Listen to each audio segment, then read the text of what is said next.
Shaum atau puasa bagi orang Islam adalah menahan diri dari makan dan minum serta segala perbuatan yang bisa membatalkan puasa, mulai dari terbit fajar hingga terbenam matahari, dengan syarat tertentu untuk meningkatkan ketakwaan seorang muslim.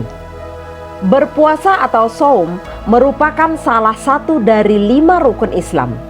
Shaum secara bahasa artinya menahan atau mencegah. Bagi umat Islam, tentu saja menjalankan ibadah puasa adalah sesuatu yang wajib. Hal ini karena ibadah puasa masuk dalam salah satu rukun Islam ketiga yang harus dilakukan umat Islam. Selain menahan lapar dan dahaga, dengan berpuasa juga dapat mendekatkan diri dan meningkatkan ketakwaan kepada Allah Subhanahu wa Ta'ala. Pada kesempatan kali ini, kita akan mengkaji bersama mengenai masalah puasa dari rangkaian rukun Negara Kesatuan Republik Indonesia yang ketiga, mengadopsi dari rukun Islam. Pembahasan tentang puasa tentu tak lepas dari Quran Surat Al-Baqarah ayat 183. Quran Surah Al-Baqarah ayat 183. Ya ayyuhalladzina amanu kutiba alaikumus shiyam kutiba alaikumus shiyamu kama kutiba alal ladzina min qablikum la'allakum tattaqun.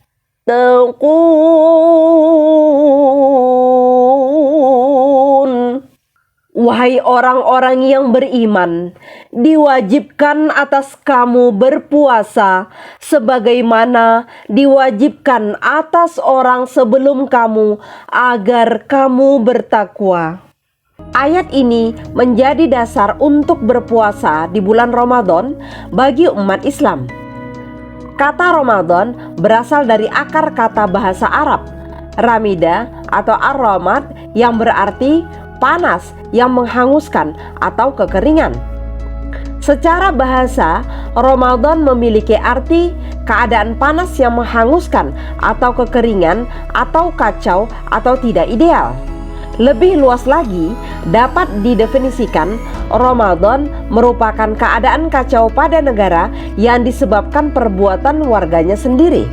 Jika kita hubungkan lagi dengan video sebelumnya tentang rukun Negara Kesatuan Republik Indonesia yang kedua, yaitu tentang aktivitas yang diantaranya memahami fungsi diri sebagai warga negara, melaksanakan hukum berdasarkan azas negara Pancasila, ketuhanan yang Maha Esa, kemanusiaan yang adil dan beradab, persatuan Indonesia, kerakyatan yang dipimpin oleh hikmat kebijaksanaan dalam permusyawaratan perwakilan, serta mewujudkan keadilan sosial bagi seluruh rakyat Indonesia.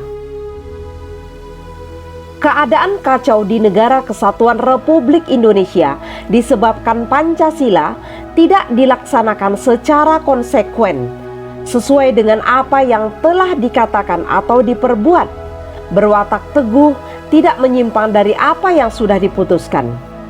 Setiap sila dalam Pancasila dilanggar, seperti tidak menghormati pelaksanaan ibadah agama lain, tidak mengakui persamaan derajat, membeda-bedakan suku, keturunan, agama, kepercayaan, jenis kelamin, warna kulit, kedudukan sosial, dan sebagainya.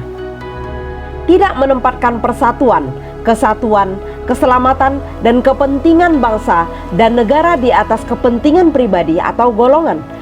Tidak mau rela berkorban untuk kepentingan bangsa dan negara.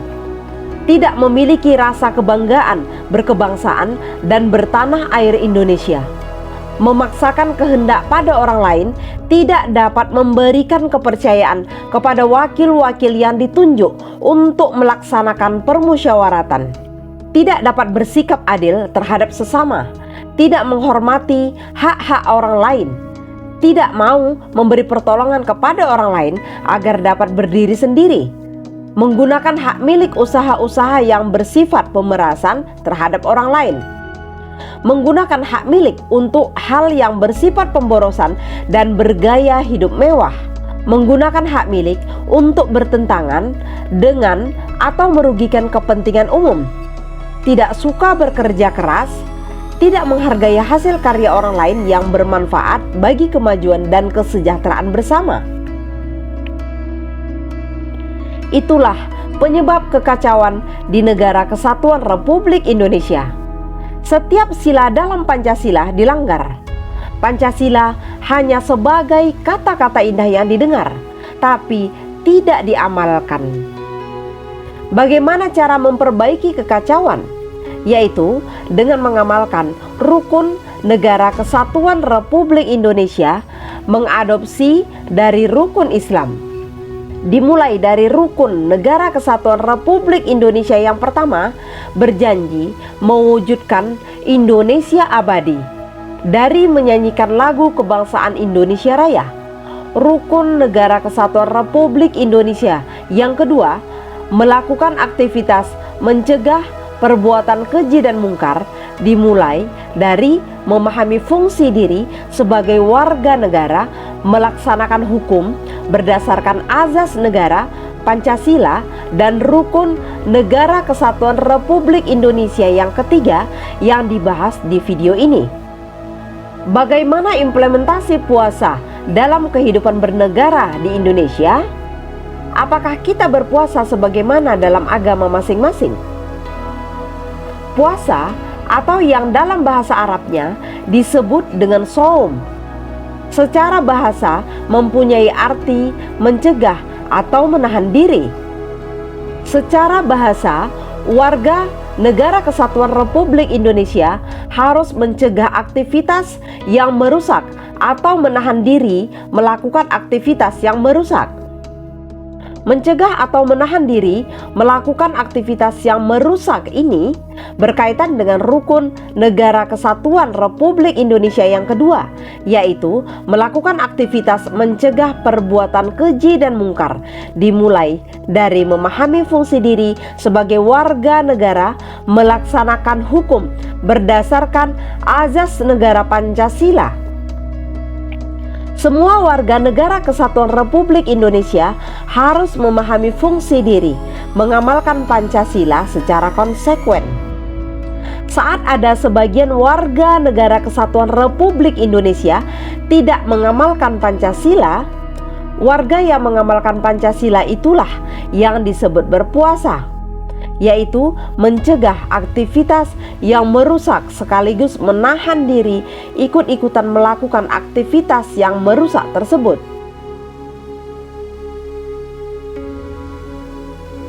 Disinilah peran penting lembaga penegak hukum. Warga yang tidak mengamalkan Pancasila harus diproses secara hukum. Lembaga penegak hukum tidak boleh membeda-bedakan warga yang tidak mengamalkan Pancasila. Semua warga sama di mata hukum.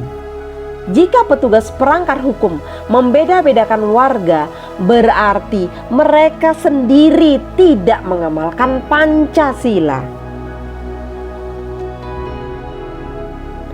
Aktivitas yang merusak atau tidak mengamalkan Pancasila sudah disampaikan sebelumnya, diantaranya tidak menghormati pelaksanaan ibadah agama lain, melanggar Undang-Undang Dasar 1945 ayat 28 dan 29, Ketetapan MPR nomor 2 MPR 1978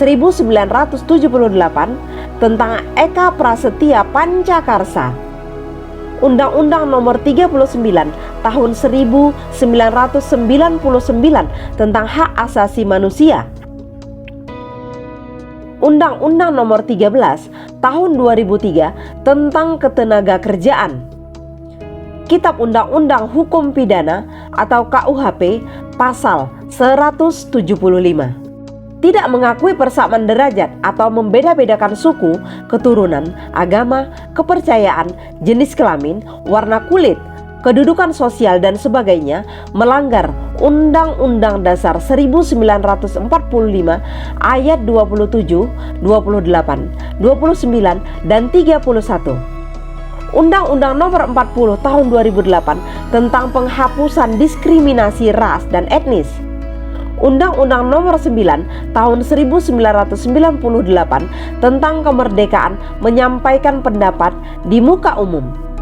Undang-Undang Nomor 20 Tahun 2003 tentang Sistem Pendidikan Nasional.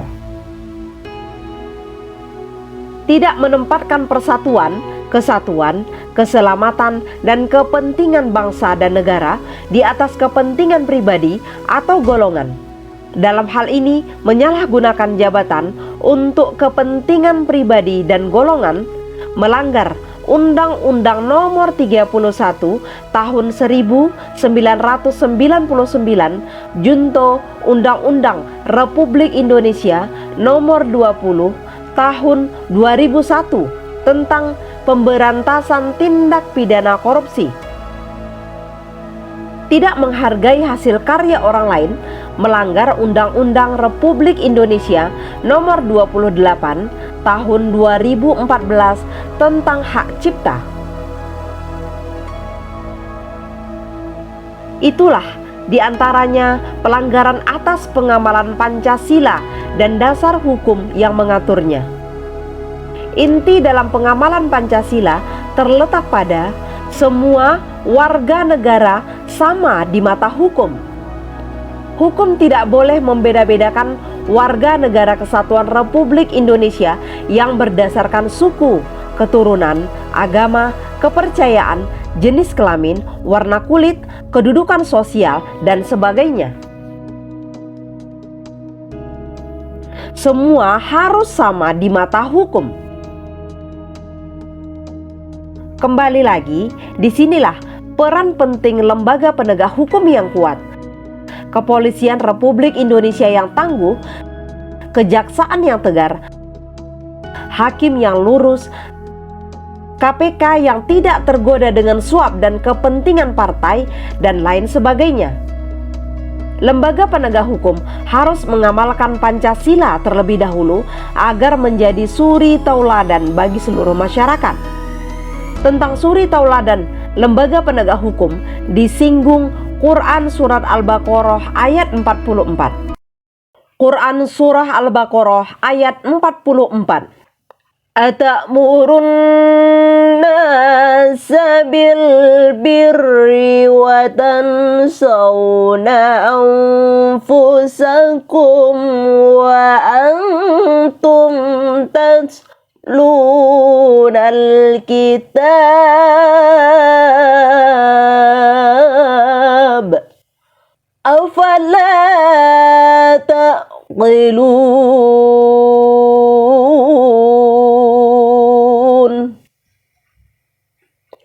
Mengapa kamu menyuruh orang lain mengerjakan kebajikan, sedangkan kamu melupakan dirimu sendiri, padahal kamu membaca kitab? Tidakkah kamu mengerti? Kembali lagi dengan pembahasan rukun negara kesatuan Republik Indonesia yang ketiga, yaitu mencegah dan menahan diri melakukan aktivitas yang merusak. Mari kita mengajak kepada saudara-saudara kita, orang tua, anak kita, tetangga kita, teman bermain, teman sejawat, rekan bisnis, dan semua orang yang dikenal untuk menahan diri melakukan perbuatan yang bertentangan dengan Pancasila. Dan jika dirasa belum cukup, berpuasalah seperti agama masing-masing mengajarkan.